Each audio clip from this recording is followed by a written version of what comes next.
good reward right there.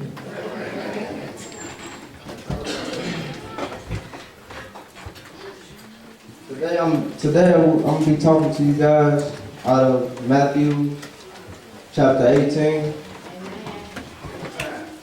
starting with verse 21. When all of you guys gather, I would like for y'all to say amen. Amen. Please.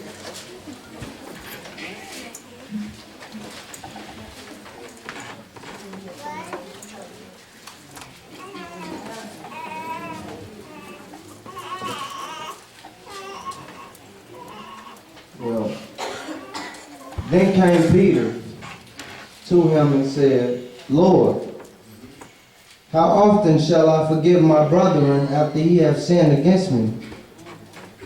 7 times? And Jesus said unto him, I say not unto thee until 7 times, but until 70 times 7. Therefore is the kingdom of heaven linked unto a central king, which would take account of his servants. And when he had begun to reckon, one was brought unto him, which owed him 10,000 talents. But for so as much as he had not to pay, his Lord commanded him to be sold, and his wife and children, and all that they had, in payment of the debt. The servant therefore fell down and worshipped him, and saying, Lord, have patience with me, and I will pay thee all that I owe. And then the Lord, being moved with compassion, loosened him and forgave him all of his debt. But the same servant went out and found one of his fellow servants, which owed him 100 pence. And he laid hands on him and grabbed him by the throat, saying, Pay me that thou owest. And his fellow servant fell down to his feet and said, Have patience with me, and I will pay thee all that I owe. But he would not. He had him in prison until he paid everything that he owed. But the other people that were standing around, they wasn't too happy with this. They was disturbed, and they went to go tell the king of everything that they seen. And the king summoned that same servant and said to him, O wicked servant, I forgave thee all of that debt because thee asked. Shouldn't you have the same mercy on your fellow servant? The same mercy that I showed you? And in anger, he turned him over to the tormentors. And they tortured him until he paid everything that he owed. And now, the passage before this, Jesus, he was explaining to the disciples on how to deal with a situation when your brother has sinned against you. Proper procedure, some people should say. And Peter, he came out and asked a good question, if I might say so myself. He said, how many times shall I forgive my brother after he has sinned against me? 7 times? In my personal opinion, reading this, 7 times is a reasonable amount of time to be forgiving somebody. Come on, y'all, man. 7 times, that's enough.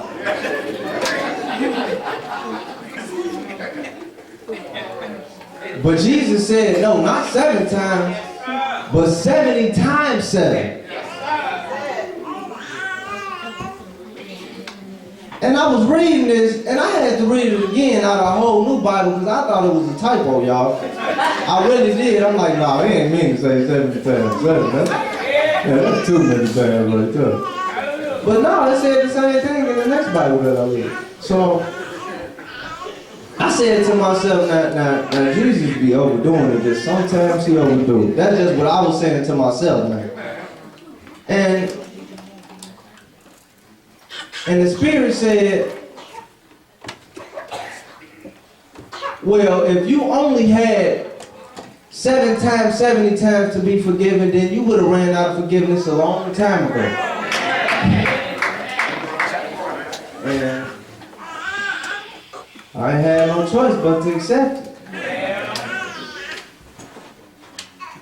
I probably offend God 7 times 70 in a day. So, and when I started to read more and more about the unmerciful servant, it started to sound more and more like this friend that I got in a certain situation that he was in. It was about 2011, 2010. He was about 19. He was homeless and he was going through a lot of things. He felt like didn't nobody have his back. It was nobody in his corner, and he had been in the system most of his life, so when he finally got out on his own, he really didn't have all the tools that he needed to get a job, or he didn't have all the tools he needed to know how to go about getting a job, and he was a little too ashamed to ask for help for what he needed. And he had some friends that was in the same situation as him, and what they did best was they stole and they robbed. That's what they did to get money, because they was homeless and they had nowhere to go.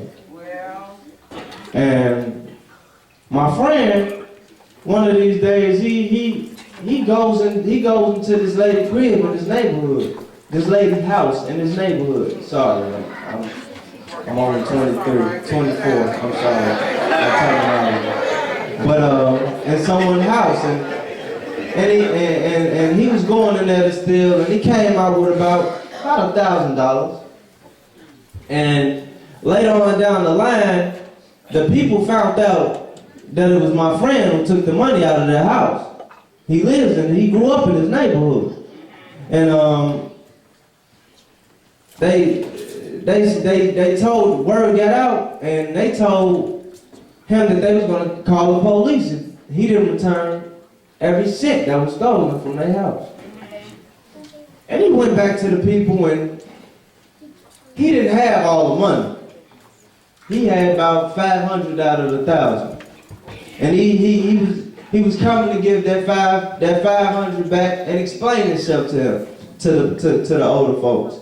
He was telling them about his situation and about what he was going through, and he was sorry that he did what he did. And the older folks, they had pity on him, and they said, you know what, young man, you keep that 500, and if you need somebody to help you fill out an application or show you how to do a resume or take you around to get a job, then you can come knock on this door and we'll do that for you too. And the young man, he was so happy, and he felt so blessed. And he went on about his way.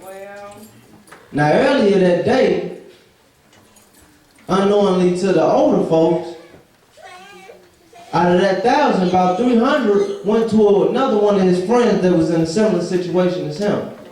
He was loaning him the money. That was his friend. He felt like, hey, I came up, why don't you come up too? And it was about 3 weeks later, and it's past time due for his friend to pay him back the money. And it wasn't that he needed the money, because he still had a couple hundred from the money he stole from the people. And he seen his friend at the gas station. And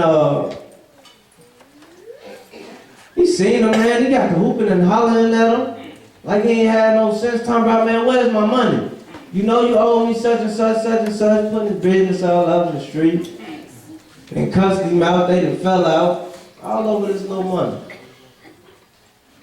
And later on that night, they ended up getting into a scuffle. My friend beat his other friend up so bad he sent him to the ICU. And the guy that was in ICU, he called the police and he told what happened. And my friend ended up in the penitentiary over that act. And while he was in the penitentiary, he kept asking God, why am I going through this? that man took from me. Blah, blah, blah. And God answered him, and he actually answered him. It took him some months down the way to answer him. I guess because God probably figured that it was self-explanatory. But after he seen that he wasn't getting it, he answered him. So he told him, he gave him a flashback of everything that occurred. My friend seen how the situation went when he stole the money and how he could have went to prison on that account, but through the mercy and the grace of God, he was showed pity and compassion, and he was forgiven for his debts. And right after he was forgiven for his debts, he had a chance to extend the same grace and the same mercy and forgiveness to a fellow person of his, and he did not. And now he's going through all these trials and this turmoil, and he's wondering why. And I was thinking that's a lot like all of us. Mercy ain't ours. Grace is not ours. Forgiveness is not ours to dictate who we should give it to and who we shouldn't. It does not belong to us, first of all. From the teachings that we learn from the Bible, we know that is the Spirit of God, correct? So with that belonging to Him, it would be wise for us to do what is instructed of us from His Word. And that's something that I'm learning how to do just recently. So, just for each and every one of us, no matter what's going on, no matter who it is, if you have an issue with your fellow brother and sister, y'all come to each other and talk to each other about it. Y'all forgive each other. Because it's not ours to say to hold it to ourselves. Extend that gratitude and that forgiveness the same way you want God to extend it to you. Because we sin every day, all day, knowingly and unknowingly. And if God put a limit on how many times we can do it and get forgiven, then none of us will make it to heaven. So with that being in mind, everybody deserves forgiveness. Every time that they extend their hand for it, you extend your hand to give it to them. And that's all I have to say to y'all. Y'all have a blessed life.